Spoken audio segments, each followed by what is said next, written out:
Warbles on a lot here. Sunday, 14th of August. This should be first dog on the moon.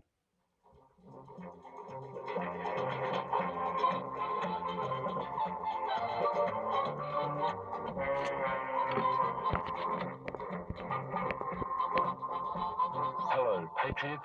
Welcome to First Dog on the Moon's Guide to Modern Living. I'm Rookley Award-winning political cartoonist for The Guardian Australia, First Dog on the Moon. The Olympics are back on. It happens once every 4 years. Yay!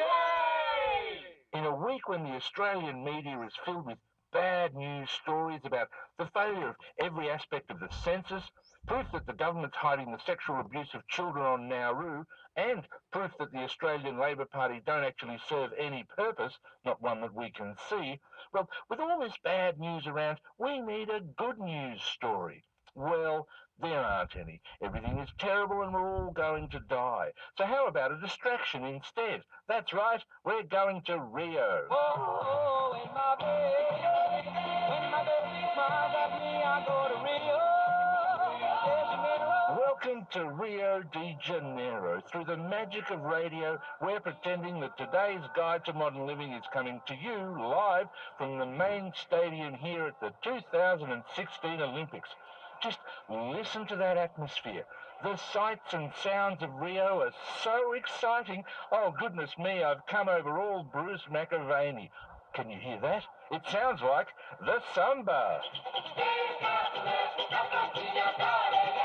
And listen, there's a very serious sporting endeavour taking place just over there.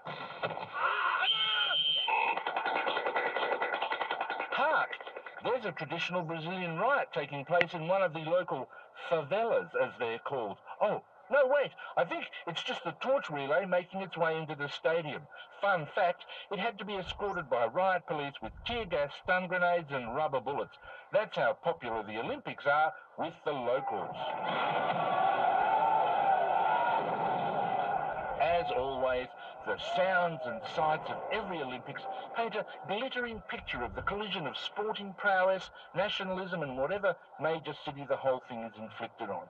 And this Olympics is no different. It runs the gamut from athletes having sex,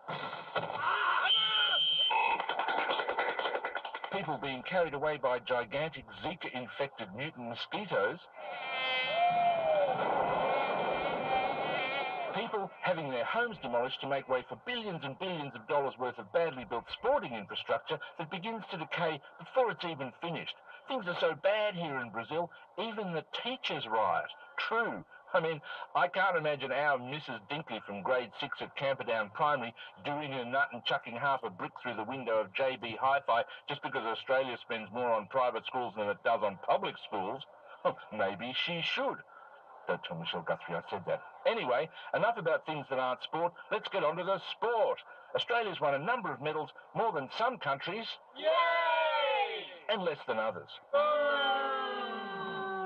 But most importantly, we have more medals than New Zealand and almost got in a fistfight with a Chinese drug cheat. Yay! Which resulted in China DDoSing the Swimming Australia website. And possibly the census. But I digress. Most recently, Australia's taken gold, bronze and silver in an event we just made up called the 100 metres not having a spine. Only 2 contestants, and it was a photo finish between Prime Minister Malcolm Turnbull and Opposition Leader Dan Tooten. Oh, don't you laugh, your taxes are paying for this. Also, Australia just missed out on an equestrian gold. Ponsonby Wolfington and his horse Slippery Beanbag fell at the last hurdle, or whatever you call it. After the race, we spoke to the horse. That was a close one. How are you feeling? Well, why don't you fill out an incident report and we'll send it to Peter Dutton. Back to you, Barry. You're welcome, Australia.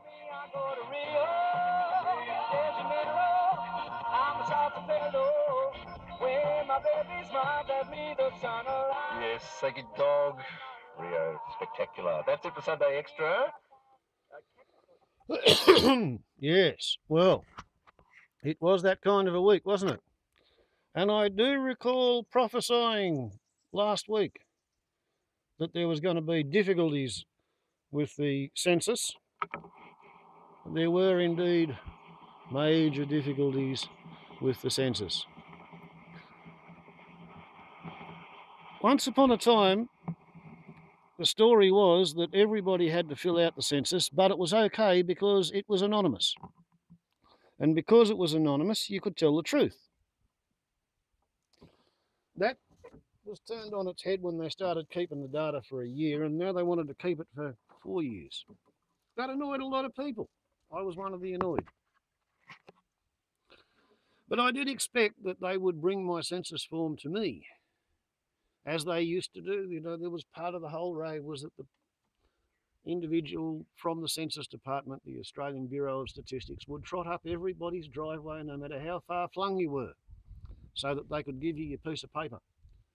And I knew they were talking about having an online census because I heard about it on the radio. Occasionally, I saw advertisements in the local newspaper, big 3/4 page ads, which the editor must have really loved because newspapers are going out backwards for lack of advertising. But they had no telephone number in the newspaper advertisement, nor did they have a telephone number on the radio. So I sat here and waited and waited and waited, and finally at about 3 o'clock on Tuesday afternoon, I changed my clothes and jumped in the fire chariot and beetled off into town. And I first made inquiries at the posting of the office, and although that's a kind of a quasi-non-government federal organisation which has national scope and coverage, no, they couldn't tell me anything at all about it whatsoever, but to say that the alleged letters which were going to be posted to everybody, giving them their coded number to talk to the computer with, had not actually been posted around. And that was the letter that was supposed to give me the number to ring up to ask for a paper form. So yeah, there was a bit of a balls up there at that level, which must have happened months ago. For it to be a complete schmozzle last week, they started that fuck up months ago. Maybe 3 months ago, they commenced the fuck up scenario, you know, put the first foot wrong and then started running.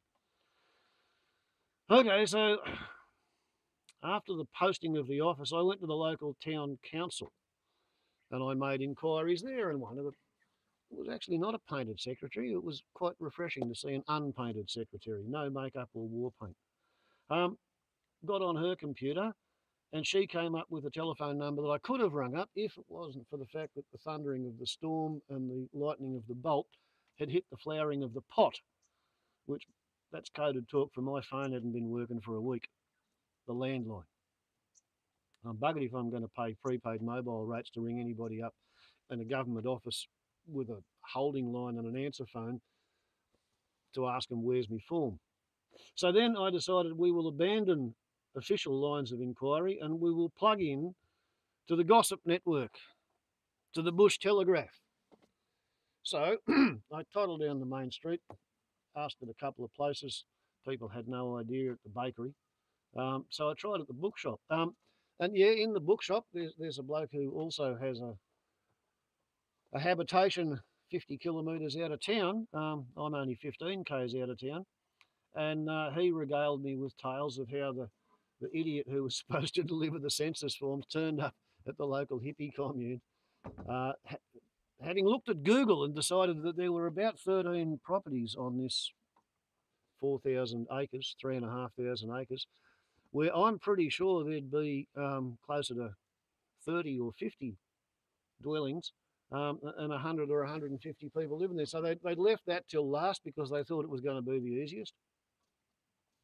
But that meant that the bloke from the local alternative lifestyle multiple occupancy community, he was able to say, look, just toddle up the road to the Rural Fire Service office and ask for the particular lady by name, who I won't mention because this is going on YouTube, but she's the local census lady. So I did precisely that. So it took approximately 45 minutes in the main street of Glen Innes for me to track down somebody who could write down the details of how to bring the census form to here.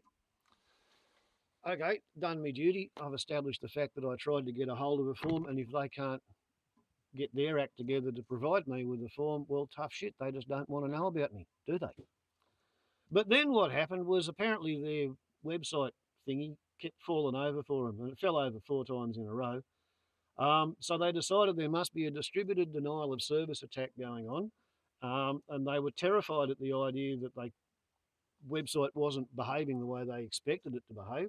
So they shut the whole bloody thing down. And by the next morning, they were claiming that their website had been attacked from overseas. Somebody overseas didn't like Australia to have a census, so they come in and they hacked it. And what that did was it hammered home the message that I and people like myself have been putting out for a while, which is that if you have any kind of electronic voting nationwide, which people have been pushing for because, oh, last time we had an election, it took weeks to find a result and boo-hoo and so. Well, it's going to take weeks to figure out the result when you've got complicated preferential trails because the election is close. If you've got a paper election where there is a clear majority on one side or the other, you're going to get your election result before midnight on the night of the election.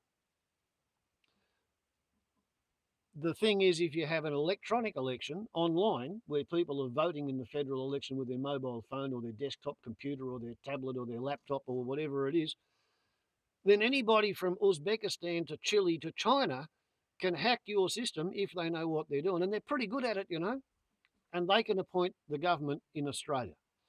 So a week before the census, we were being told by technology reporters that online voting was an absolute inevitability and it was imminent because, you know, look, it took weeks to find the answer to the election. The day after the census fell over, and that's what it didn't get hacked. What happened was everybody went home, and at the normal time they would sit down at their tables and fill in their census form after they'd had tea, they tried to log on. 5 million of them simultaneously. Yeah, and they could cope with, I think it was 100 forms per second. So they could only cope with, you know, like 36,000 per minute, and whoop, they got hammered. On the privacy issue, why would you want to give all your private details to the sort of government that not only tortures children and tear gasses teenagers, but they have passed laws to make it legal for them to do that? Under the Northern Territory law, nothing that those guards did to those teenagers was against the law because the Liberal National Government had specifically made provision for tear gassing teenagers and torturing children. The government that, faced with 2,000 incident reports from Nauru, which, by the way, is like 1,000 miles the other side of New Guinea from Australia, but Australia dumps its refugees there. 2,000 incident reports, over half of them of children being abused, molested, hurt, while in Australia's custody on Nauru. These incident reports are not claims by activists and lobbyists. This is what's been written by the concentration camp guards who are employed by the government at multiple layers of contractual distancing so that we can't say they're government employees. It's just that the government pays the company that owns the company that pays the company that pays the concentration camp guards. And the government's, oh, well, this hasn't been proven, you know, like, ooh, these people set fire to themselves just for the privilege of dying in a Brisbane hospital. They're wicked. They're recalcitrants. They're black. They're Muslim. They come from overseas. Johnny Howard demonised anybody in a boat when he pretended that they were throwing their babies overboard back in 1996 when he wanted to get re-elected. Oh, 96, 95. I don't know when it was. It was a long time ago. I remember being bitterly disappointed. So yeah, life in Oz with a government that is obviously, clearly so crony capitalist corrupt that the only thing that prevents them from implementing their favourite fascist fantasies is their predilection for employing anally retentive control freaks who are driven by overcompensated inferiority complexes, and they always go too far and they fuck everything up. Malcolm Turnbull and Barnaby Joyce's government could not organise to get a friendly cuddle in a brothel if you sent them there with a voucher for a free ride. They are that fucking incompetent. So we're going to have 3 years more of this. And we're still sitting on the 16th consecutive hottest month ever in the history of keeping records. And I think Portugal and Spain and France are all on fire at the moment. Warbles on like the YouTube. Ciao.